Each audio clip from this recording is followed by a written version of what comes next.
संयुक्त कर्मचारी महासंघ का बड़ा बयान, बिजली बोर्ड में समाप्त किए 700 पदों को बहाल करे सरकार।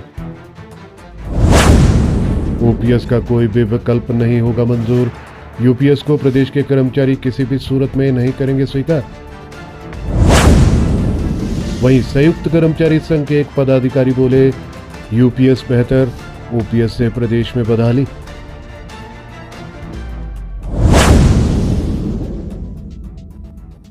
प्रदेश संयुक्त कर्मचारी महासंघ के प्रदेशाध्यक्ष वीरेंद्र चौहान और वित्त सचिव खेमेंद्र गुप्ता ने सरकार से राज्य बिजली बोर्ड में समाप्त किए गए 700 पदों को तुरंत बहाल करने की मांग की है।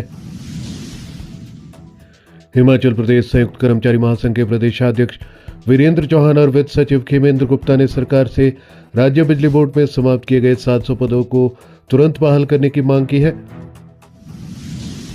गुरुवार को जारी प्रेस बयान में महासंघ के पदाधिकारियों ने कहा है कि बोर्ड में पद समाप्त करने का फैसला दुर्भाग्यपूर्ण है।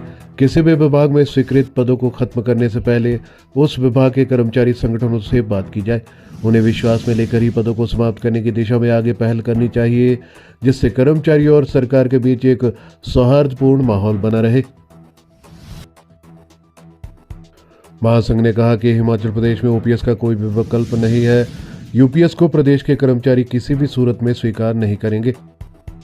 सरकार और मुख्यमंत्री सुखविंदर सिंह सुक्खू की लोकप्रियता ओपीएस बहाली के कारण ही हुई है।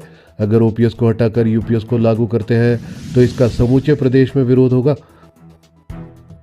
महासंघ के अध्यक्ष ने कहा है कि प्रदेश में सभी विभागों में कर्मचारियों के पद खाली चल रहे हैं।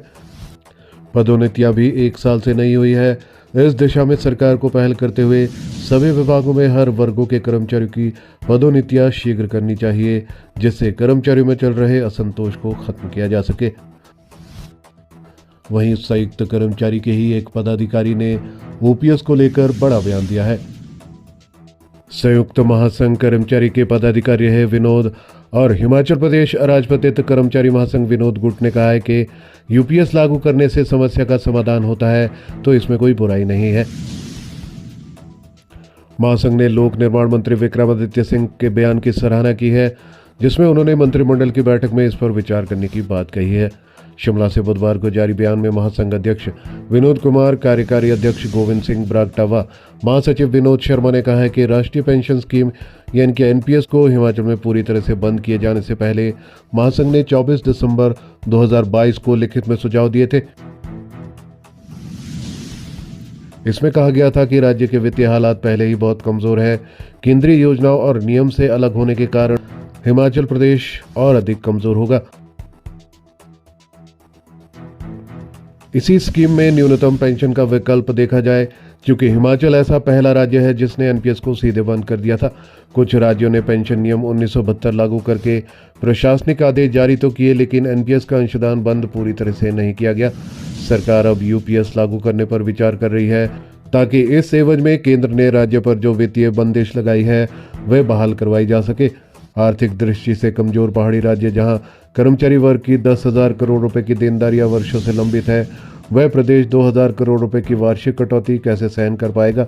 मुख्यमंत्री ने अपने 2 वर्ष के कार्यकाल में राज्य और राज्य की जनता को बेहतर सुशासन देने के हर सफल प्रयास किए हैं। राज्य की वर्षों से बिगड़ी माली हालत को सही करने के लिए बड़े कदम उठाए जा रहे हैं, लेकिन सरकार के गैर विकासात्मक खर्चों पर 50% सीधे कटौती की जाए और सरकार की विकासात्मक योजनाओं और वित्त पोषित परियोजनाओं में आवंटित धन के व्यय की जमीनी हकीकत की जांच एजी और सीएजी को सौंपी जाए। हालांकि हिमाचल प्रदेश अराजपत्रित कर्मचारी महासंघ के विनोद गुट के अध्यक्ष विनोद कुमार खुद ओपीएस में है और अन्य कर्मचारियों के लिए वो यूपीएस का समर्थन कर रहे हैं।